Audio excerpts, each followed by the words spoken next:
Shri Krishna friends, मैं फिर हाजिर हूँ आपके सामने हमारे आगे की कहानी लेकर। तो चलिए बढ़ते हैं हमारी कहानी नीम का पेड़। लेकिन उससे पहले मैं आपसे कहना चाहती हूँ कि आप लोग प्लीज़ मुझे लाइक ज़रूर कीजिए यदि आपको स्टोरी पसंद आती है, और कमेंट कर मुझे ज़रूर बताएं। ठीक है, तो चलिए स्टार्ट करती हूँ आज की कहानी।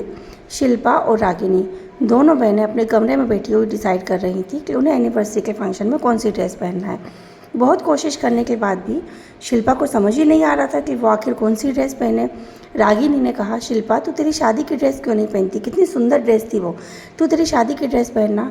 शिल्पा ने कहा, दीदी कैसी बात कर रहे हो आप, अब मेरी शादी को इतने साल हो गए, अब तो शायद वो ड्रेस मुझे फिट भी नहीं आएगी, तो मैं कैसे पहनूँ। रागिनी ने कहा, तू क्यों टेंशन ले रही है, हम उसे फिटिंग करवा लेंगे ना, तू देख तो सही, निकाल वो ड्रेस और उसको ट्राई करके देख, अब तो बस तू तेरी शादी की ड्रेस ही पहनेगी। शिल्पा ने कहा, वो बात तो ठीक है दीदी, पर शायद मेरी वो ड्रेस मम्मी के यहाँ रखी हुई है। मैं लास्ट टाइम जब मायके गई थी तो वो ड्रेस मैं वहीं छोड़ी आई थी, और उसके बाद फिर कभी कोई काम ही नहीं पड़ा, तो वो ड्रेस वहीं पर है, तो बताओ अब कैसे करूँ। रागिनी ने कहा, तो ठीक है ना, माँ पापा भी तो आने वाले हैं ना एनिवर्सरी के लिए, तो उनसे बोल देंगे वो ड्रेस ले आएंगे। शिल्पा ने कहा, दीदी तुम्हारी बात सही है, पर आप ही सोचो ना कि वो ड्रेस लेके आएंगे उसी दिन, अब मुझे उसको ट्राई करके देखना, उसकी फिटिंग करवाना, फिर उसका मैचिंग, ये सब एक ही दिन में कैसे हो पाएगा। तो फिर मुझे ऐसा लगता है कि हमें इन्हीं में से कुछ डिसाइड कर लेना चाहिए। रागिनी ने कहा, नहीं अब तो तू वही ड्रेस पहनेगी। शिल्पा ने कहा, दीदी कैसे मैं वो ड्रेस पहनूंगी। रागिनी ने कहा, मैं खुद जाऊंगी तेरे लिए रामपुर वो ड्रेस लेने।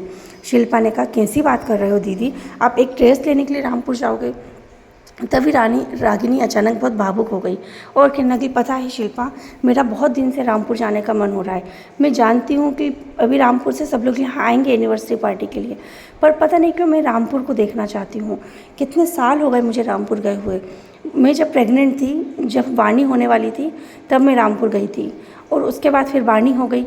वाणी छोटी थी, बहुत कमज़ोर थी, नाजुक थी, तो 3 साल तक तो उसकी देख रेख में तुझे पता ही हम लोग लगे रहे, और हम दोनों में से कोई रामपुर नहीं जा पाया। और फिर उसके बाद जब वाणी 3 साल की हुई तब चेतन हो गया, तो हम लोग चेतन की जिम्मेदारी में लगे रहे। माँ पापा यहाँ आ जाते थे, पर हम तो रामपुर जा ही नहीं पाए ना। पता नहीं क्यों कुछ दिनों से मेरा बहुत मन हो रहा है रामपुर जाने का, और मुझे तो ये बहाना भी मिल गया, तेरी ड्रेस तो एक बहाना है, इस बहाने में रामपुर हो जाती हूँ, वहाँ हो आऊँगी, बस है क्या। अभी हम लोग निकलते हैं शाम को, रात में रामपुर पहुँचेंगे, तेरी ड्रेस लेंगे और दोपहर तक वापस। शिल्पा ने कहा, वो सब बातें तो ठीक है दीदी, पर आपको तो पता है ना, देखो अभी मौसम भी कैसा हो रहा है, ऐसे मौसम में रात को रामपुर जाना क्या ये ठीक रहेगा। रागिनी ने कहा, तू टेंशन मत ले, मैं बस जाऊंगी और आ जाऊंगी।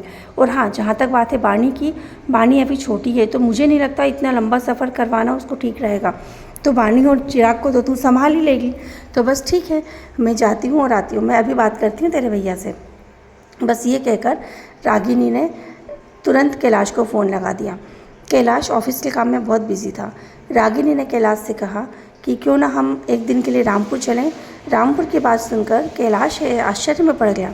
उसने सोचा, तुम्हें भी रामपुर जाने की क्या ज़रूरत है, तुम्हारे मायके से तो सब अभी फंक्शन के लिए आने ही वाले हैं ना। तो रागिनी ने कहा, नहीं जी, बात वो नहीं है।